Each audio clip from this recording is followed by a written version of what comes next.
Sunday's warm weather went a long way in melting away some of our snow and ice on the driveways and sidewalks, but there are still some slick spots out there. And plenty of refreezing going on this morning as well. The Valley Today's John Treirweiler is live at NDSU, where he's getting a closer look at some of the science behind melting ice in the winter and what may work best. And apparently, John stole a lab coat.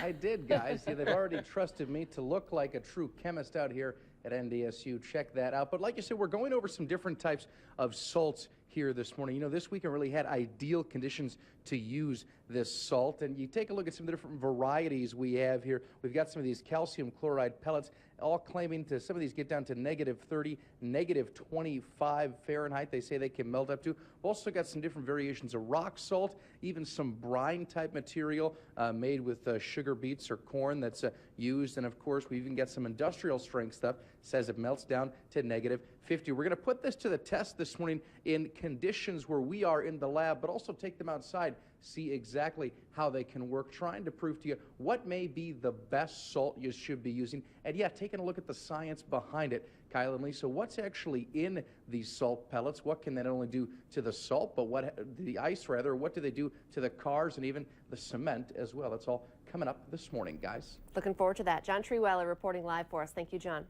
There are many types of salt on the market to help us melt our snow and ice this time of the year, but what works the best in our conditions? The Valley Today's John Treirweiler is live at NDSU this morning, getting a closer look at that, doing a little scientific testing this morning. Hi, John.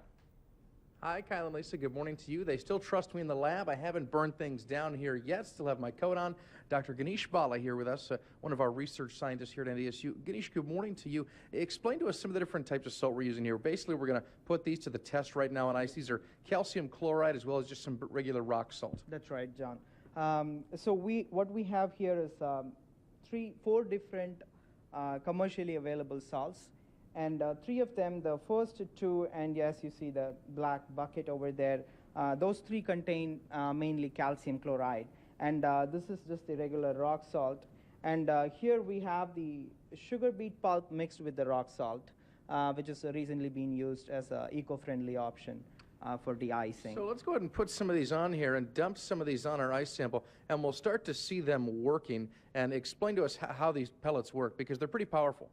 That's right, John. So especially these calcium chloride pellets, most of them you could see on their label that you could use a smaller amount and they work very effectively.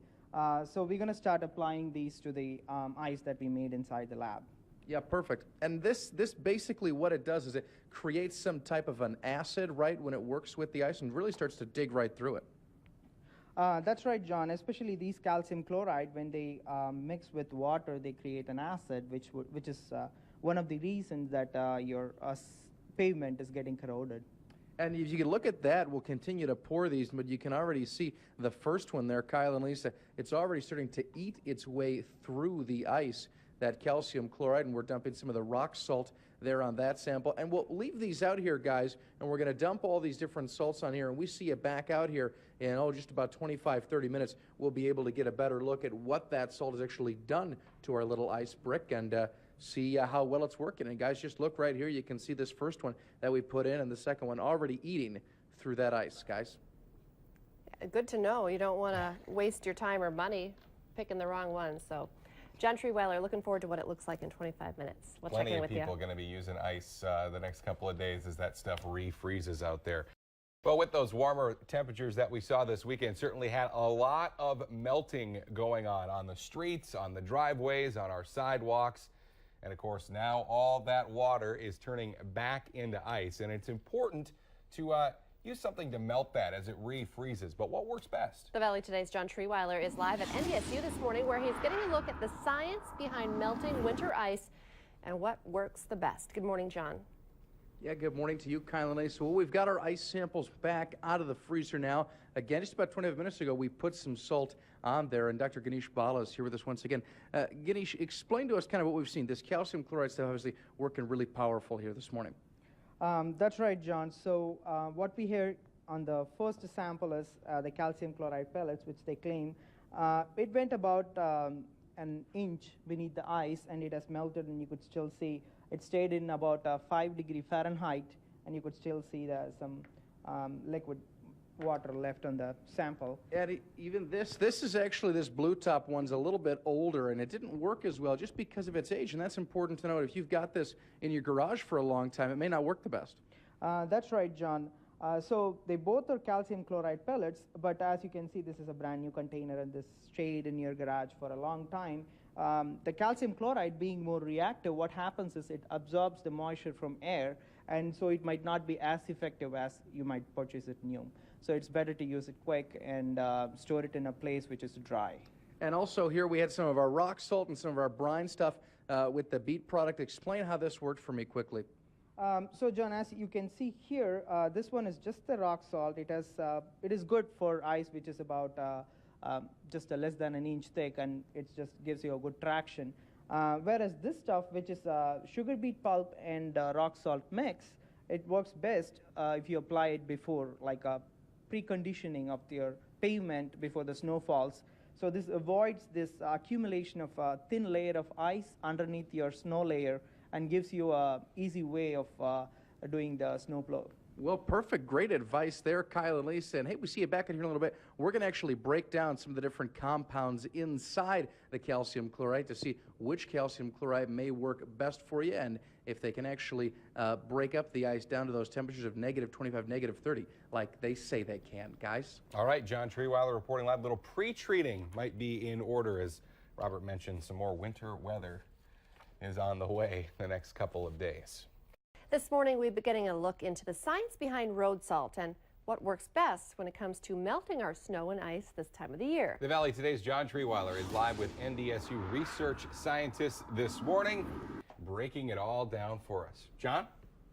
Yeah, good morning to you, Kyle and Lisa. Well, the doctor is here with us again. Talk to us a little about what we're doing here. This is some of the different salts we're using, and we're able to show the different flame color here, and this breaks down some of the different compounds in the salt. Explain that to us, Ganesh.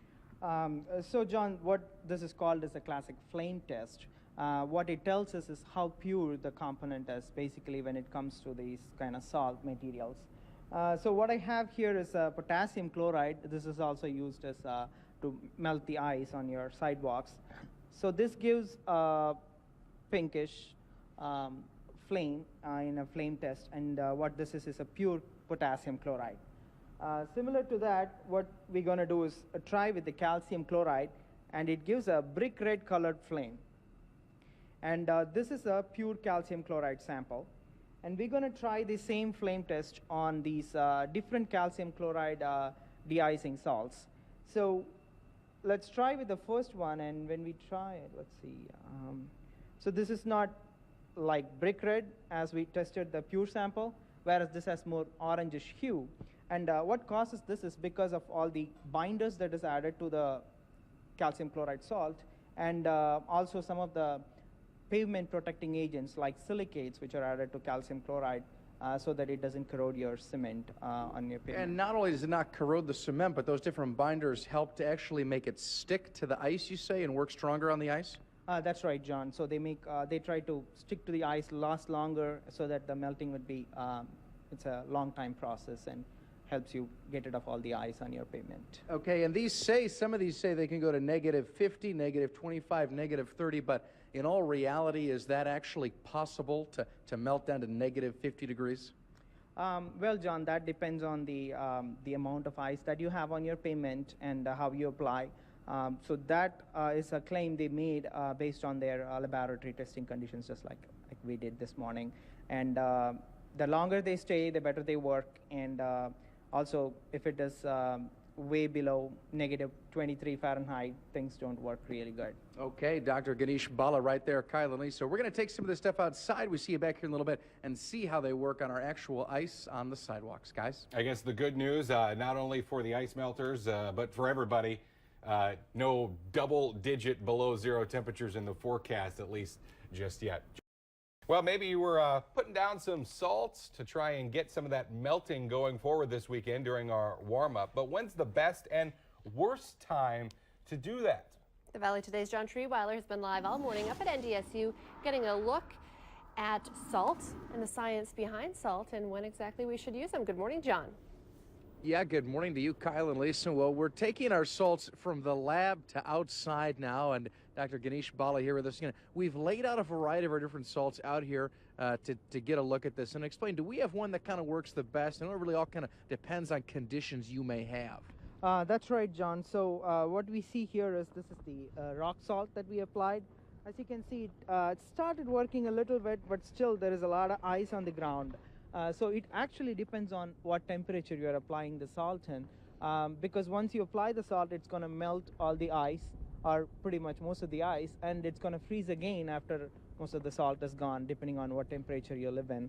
And so here it is the calcium chloride that we tried, and as you can see, it pretty much removed most of the ice here, and still it's working on since we applied just a Yeah, few we minutes can see earlier. the different varieties eating through that. So the rock salt's probably going to give us more traction, but this will actually eat through the ice. And like you said, it claims it may go to negative 50, negative 25. It can melt ice at that level, but like you said, you don't even want to be using this when it's negative 25. It's pointless. That's right, John. It is pretty much pointless when it goes to negative 30 degrees because it's going to form the ice again, like you said. Okay, perfect. Well, a lot of stuff we learned there this morning, Kyle and Lisa. Bottom line, probably just want to have some salt on hand, something you're going to be able to get at the store, maybe some calcium chloride, anything like that, or the rock salt will do the job for you as you melt the ice. And now is great ice melting weather, Kyle and Lisa. So we're going to continue to spread this around NDSU and help out the campus this morning. Oh, always doing good for the community. John Treirweiler reporting live for us. Thank you, John.